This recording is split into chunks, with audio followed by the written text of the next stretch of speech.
जय जय रघुवीर समर्थ. समर्थ म्हणतात की दुसऱ्यावर अवलंबून राहू नका, स्वतःची कामे ही स्वतःच करा असं समर्थांनी आपल्याला इथे सांगितलं.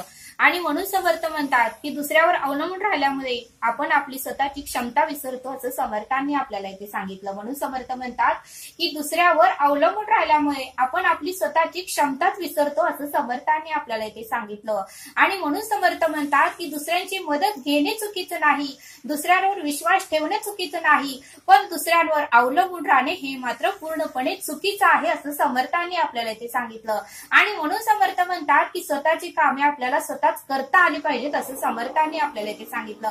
आणि म्हणून समर्थ म्हणतात की दरवेळेस आपण इतरांवर अवलंबून राहतो, आपण आपल्या घरातल्या लोकांवर अवलंबून राहतो की हा मला मदत करेल, तो मला मदत करेल, ह्याच्यामुळे मी पुढे जाईल, हा माझी स्वप्न पूर्ण करेल. तर समर्थ म्हणतात की कोणीही कोणालाही मदत करत नाही. आपली स्वप्न पूर्ण करण्यासाठी, आपलं कर्तृत्व सिद्ध करण्यासाठी, आपलं अस्तित्व पूर्ण करण्यासाठी, आपलं मोठ्या पदावर जाण्यासाठी आपणच आपल्याला मदत केली पाहिजे असं समर्थांनी आपल्याला इथे सांगितलं. आणि म्हणून समर्थ म्हणतात की आपला मार्ग आपण स्वतःच काढला पाहिजे आणि आपली मदत ही आपण स्वतःच केली पाहिजे असं समर्थांनी आपल्याला इथे सांगितलं. आणि म्हणून समर्थ म्हणतात की आपण जर दुसऱ्यावर अवलंबून राहिलो तर मात्र आपली स्वप्न कधीही पूर्ण होणार नाहीत. आपण जर दुसऱ्यावर अवलंबून राहिलो तर मात्र आपलं कर्तृत्व कधीही सिद्ध होणार नाही, आपलं अस्तित्व कधीही सिद्ध होणार नाही, आपलं स्वप्न कधीही सिद्ध होणार नाही, आपण मोठ्या पदावर कधीही जाणार नाही आणि आपलं भरभरून कौतुक कोणही करणार नाही असं समर्थांनी आपल्याला इथे सांगितलं. आणि म्हणून समर्थ म्हणतात की आपली स्वप्न पूर्ण करण्यासाठी, आपण मोठ्या पदावर जाण्यासाठी, आपलं अस्तित्व निर्माण करण्यासाठी, आपलं कर्तृत्व घडवण्यासाठी आपणच आपली मदत केली पाहिजे असं समर्थांनी आपल्याला इथे सांगितलं.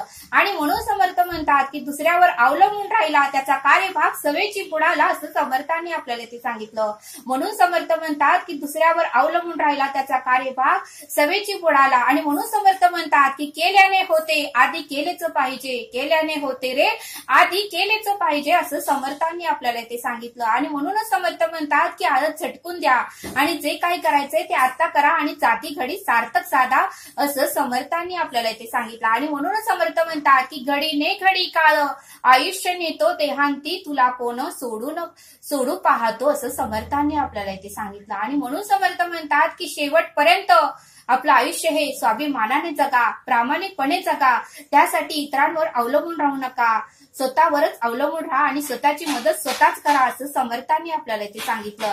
आणि म्हणून समर्थ म्हणतात की दुसऱ्यांची वाटही बघू नका, स्वतःची मदत तुम्ही स्वतःच करा असं समर्थ आपल्याला इथे सांगतात. आणि ते समजावून सांगण्यासाठी समर्थ आपल्याला एक बोध सांगतात. समर्थ म्हणतात एका शेतकऱ्याने आपल्या शेतीमध्ये बाजरीचं पीक घेतलं होतं आणि त्यामुळे तेथे एका चिमणीने आंब्याच्या झाडाखाली आपलं घरटं बांधलं होतं. कारण चिमणीला माहिती होतं की येथे बाजरीचं पीक तर शेतकऱ्याने घेतलेलं आहे, आपण येथेच आपल्या अन्नाचीही सोय झाली आणि पाण्याची सोय झाली, त्यामुळे चिमणीने तेथेच एक घरटं बांधलं होतं. आणि थोड्या दिवसांनी मात्र चिमणीने 2 पिलांना जन्मालाही घातलं. थोड्या दिवसांनी चिमणीने मात्र 2 पिलांना जन्मालाही घातलं.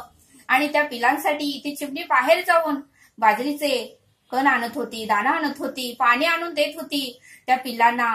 आणि थोड्या दिवसांनी मात्र ते बाजरीचं पीक फार मोठं झालं, त्याला कणसही आली. त्यावेळेस त्या शेतकऱ्याने ठरवलं की हे बाजरीचं पीक आता आपण काढायचं. आणि शेतकऱ्याने 2 मजुरांना बोलवलं आणि सांगितलं की उद्या तुम्ही सकाळी लवकर या आणि हे बाजरीचं पीक पूर्णपणे काढून द्या.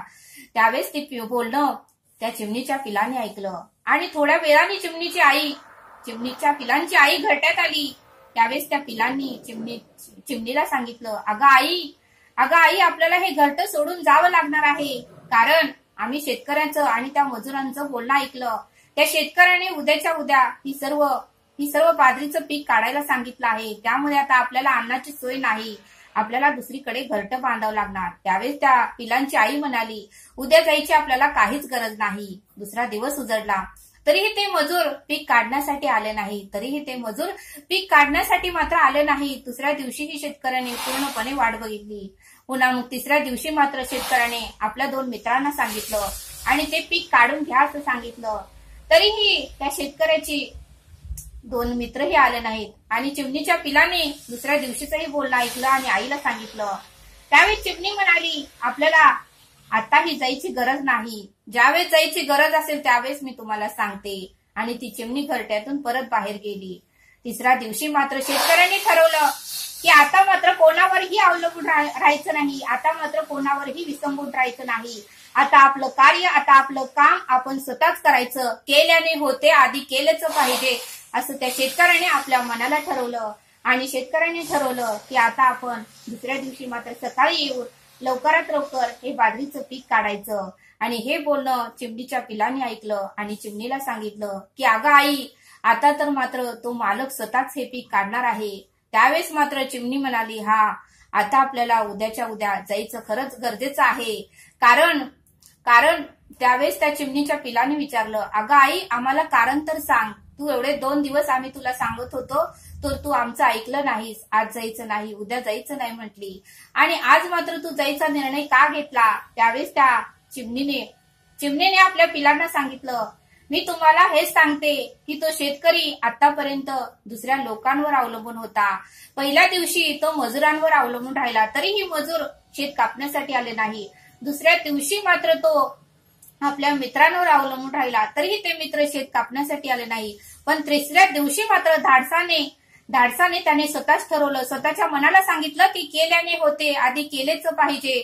दुसऱ्याचं विसंबून राहिला त्याचा कार्यभाग सवेची बुडाला. ज्यावेळेस त्याने मनाला सांगितलं की आता आपण हे बाजरीचं पीक आपण स्वतःच काढायचं, आणि त्यावेळेसच तो आता दुसऱ्यावर अवलंबून राहिलेला नाही, त्याने ते बाजरीचं पीक स्वतःच काढायचं ठरवलं.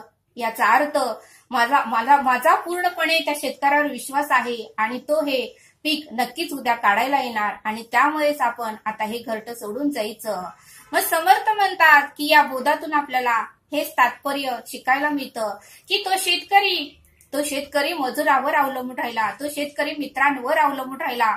असं करत करत त्याचे 2 दिवस वाया गेले, आणि तिसऱ्या दिवशी मात्र त्याने वाट न बघता सकाळी लवकर उठून त्याने बाजरीचं पीक काढायचं ठरवलं. आणि ज्यावेळेस त्याने स्वतः काढायचं ठरवलं त्यावेळेस त्याचं काम झालं. आणि म्हणून समर्थ म्हणतात की जोपर्यंत आपण स्वतः ठरवत नाही तोपर्यंत कोणतंच काम होत नाही. आणि म्हणून समर्थ म्हणतात की आपलं अस्तित्व निर्माण करण्यासाठी, आपलं स्वप्न पूर्ण करण्यासाठी, आपण मोठ्या पदावर जाण्यासाठी आणि आपलं कर्तृत्व सिद्ध करण्यासाठी आपलं काम हे आपण स्वतःच केलं पाहिजे, तरच आपल्याला त्यामध्ये यश, कीर्ती आणि प्रताप, महिमा प्राप्त होईल असं समर्थांनी आपल्याला इथे सांगितलं.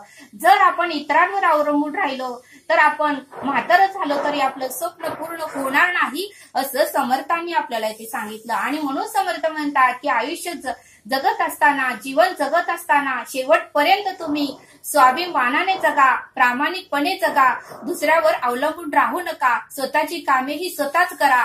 जर तुम्ही दुसऱ्यावर अवलंबून राहिला तर आजचं काम उद्यावर जाईल, उद्याचं काम परवावर जाईल, पण ते काम मात्र कधीच पूर्ण होणार नाही. पण जर स्वतःने काम करायचं ठरवलं तर ते काम मात्र आजच्या या सेकंदाला सुद्धा पूर्ण होईल असं समर्थांनी आपल्याला इथे सांगितलं. तरी आता आपण येथेच थांबूया. धन्यवाद. जय सद्गुरू.